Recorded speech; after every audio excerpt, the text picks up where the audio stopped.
éste acertara. Por eso iba colgado boca abajo para ver las olas en espera del momento oportuno. Si disparábamos el torpedo sin que tuviera que atravesar una ola, entonces tendríamos más posibilidades de darle. Cuando llegamos a ese punto, me gritó por fin que lo lanzara, y así lo hice. Entonces me dijo, Jock, este da en el blanco.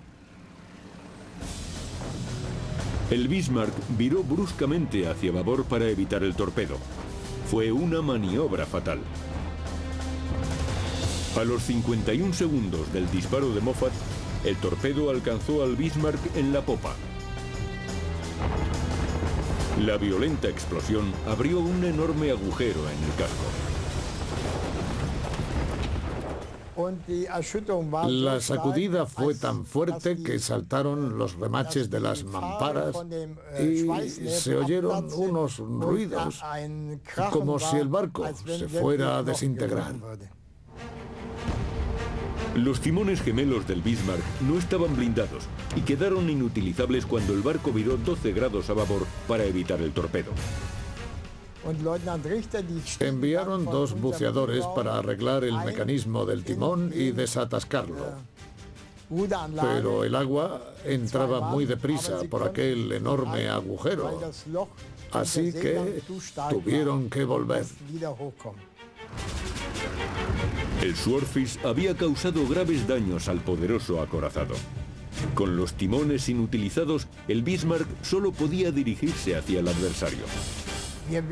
Hicimos todo lo que pudimos por reconducir el barco, pero estábamos completamente solos, rodeados de enemigos.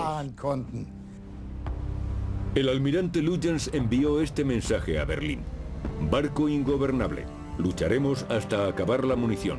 Larga vida al Führer. Los británicos estaban cada vez más cerca.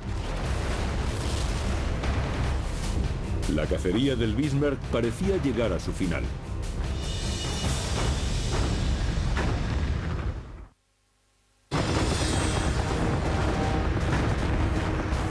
...27 de mayo de 1941... El acorazado Bismarck, maltrecho a causa de los valerosos pilotos de los Swordfish, se dirige sin reticencia hacia el enemigo. El poder aéreo ha demostrado su superioridad sobre el barco.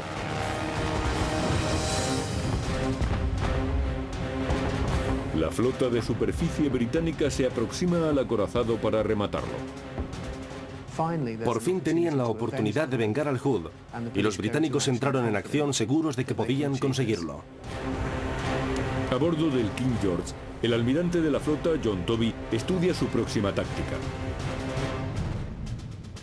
Su objetivo, forzar al barco alemán acorralado a dividir su fuego entre varios blancos y luego presentar el costado de los suyos para disparar con toda su potencia de fuego. Los acorazados Rodney y King George se acercan hasta situarse a 12 millas del Bismarck. A las 8:47 de la mañana, los cañones de 406 milímetros del Rodney abren fuego. Después, los del King George. Una lluvia de proyectiles cae alrededor del Bismarck.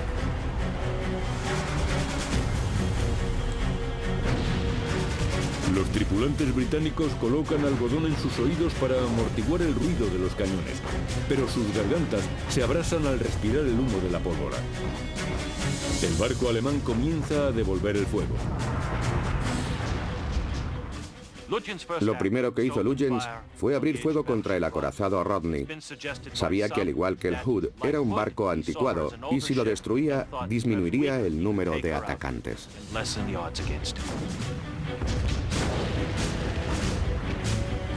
Pero ninguno alcanza su objetivo.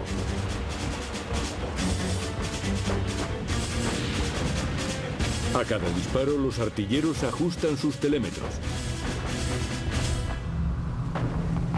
Sin embargo, con los timones atascados, el Bismarck no puede maniobrar y resulta un blanco fácil. El Rodney alcanza al Bismarck por primera vez a las 9:02 de la mañana.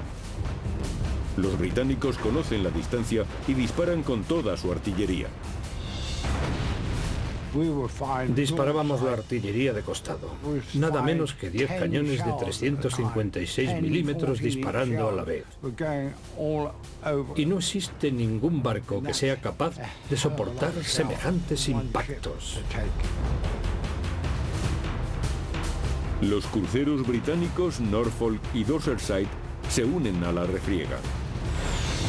El Bismarck está rodeado por las columnas de agua que levantan los proyectiles. La metralla caía como granizo a través de los conductos de aire del barco.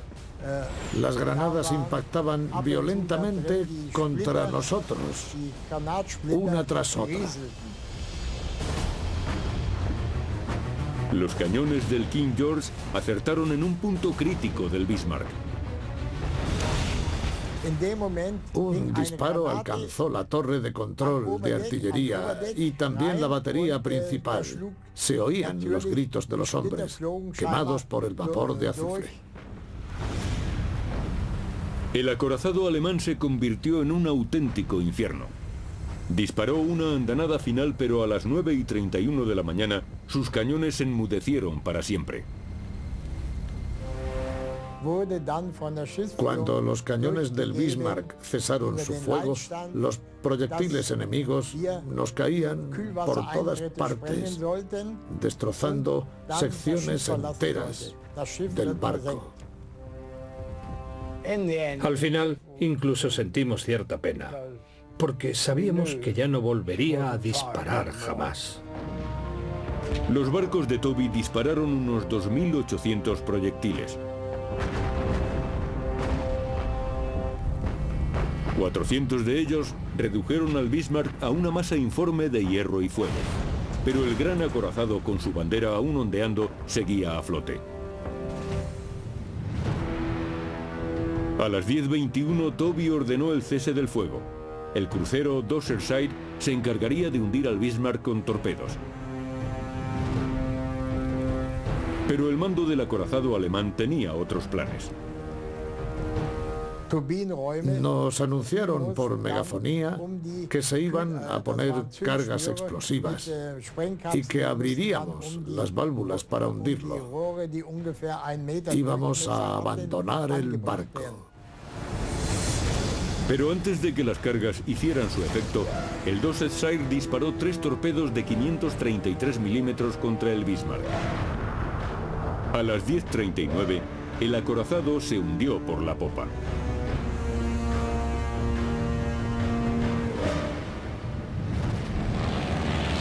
Los Swarthies acudieron al combate, pero debido al intenso fuego artillero no pudieron intervenir. Jock Moffat sobrevoló el escenario de la batalla. Presencié una escena que se repitió en mi memoria durante días. Aquellos imponentes marineros asomando la cabeza entre las olas. No era un espectáculo agradable. Cuando volvimos al portaaviones, no estábamos contentos, ni mucho menos, porque aquellos infortunados eran marineros como nosotros y estaban al filo de la muerte. De los 2.092 tripulantes del Bismarck, solo se salvaron 115. Entre los fallecidos estaban el almirante Luyens y el capitán Lindemann. La única misión de guerra del Bismarck duró 215 horas. Demostró ser un temible enemigo para los barcos de superficie. Finalmente, unos valerosos aviadores británicos, pilotando unos biplanos anticuados, demostraron que los acorazados eran vulnerables al poder aéreo. La época de los acorazados había llegado a su fin. Aunque los submarinos alemanes, los U-Boot, siguieron atacando a los convoyes aliados, Hitler no volvió a permitir que su flota de superficie saliera al Atlántico Norte. El trágico final del Bismarck significó que, a partir de entonces, el mar estaría vigilado desde el cielo.